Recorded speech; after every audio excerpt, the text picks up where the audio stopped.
we are going over 5 Diablo IV tips to get the most out of each and every season. Now, seasons can be absolutely incredible, but there is ways to make them more enjoyable every single time you play. So we are gonna jump right into the 5 tips. At the end of this video, I want to show you one of my favorite tools for getting the most out of each and every season and exactly how I use it. But let's get started. Number 1. So the first and the easiest tip comes down to something you're gonna do anyway, and it's choosing your class.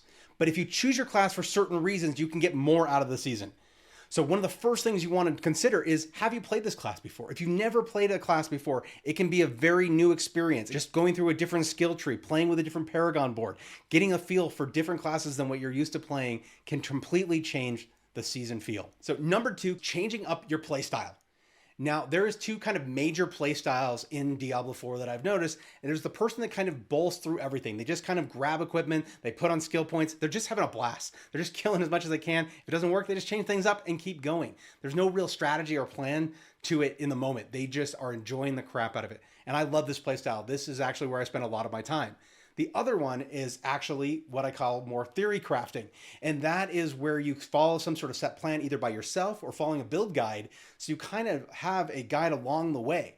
Each one is a very unique and different playstyle. And whichever one you do, simply switching between the playstyles can dramatically change your gameplay and make a season feel completely new. So number 3 can be a very daunting one for a lot of people. And that is simply choosing hardcore mode. That means that you play through the class until you die. Once you die, you're done. That class is over. You have to start a character all brand new.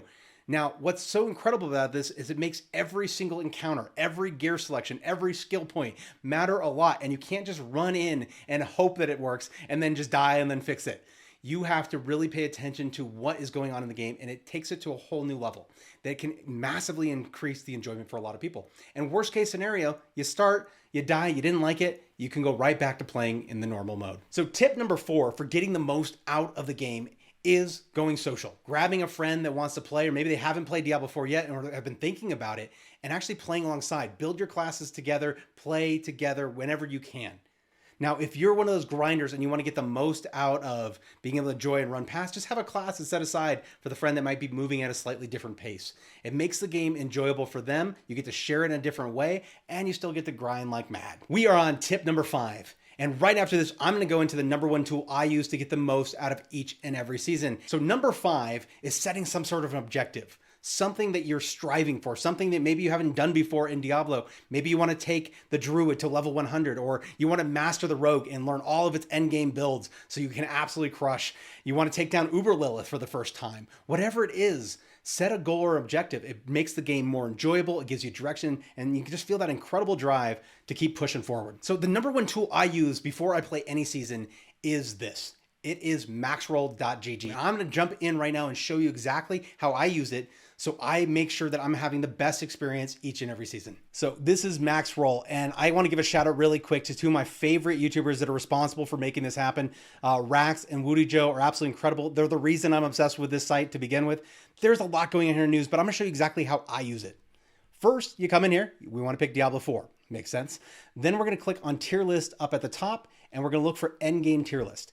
So this gives us the builds that are ranked based on their ability to do all of the endgame material. Not just some of it, not just a high focus on like nightmare dungeons, but all of them.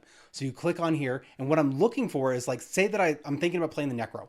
I want to look, what builds do I have for Necro? So I've got, okay, boom, there's 1 S tier. Well, it seems like there's only S tier for the Necro and for the Rogue. Well, that's interesting to know.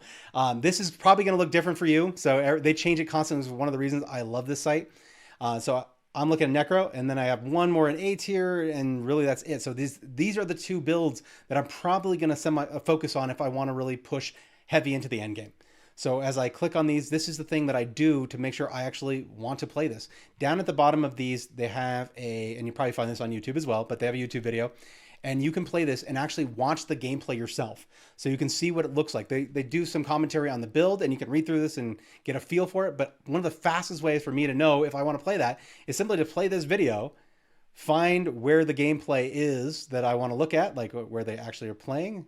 So here they're playing through one of these things, everything's exploding. So this gives me a feel like, is this the kind of gameplay? Is there a lot of close combat and I want to play range? Whatever is going on, I can check that out pretty easily here.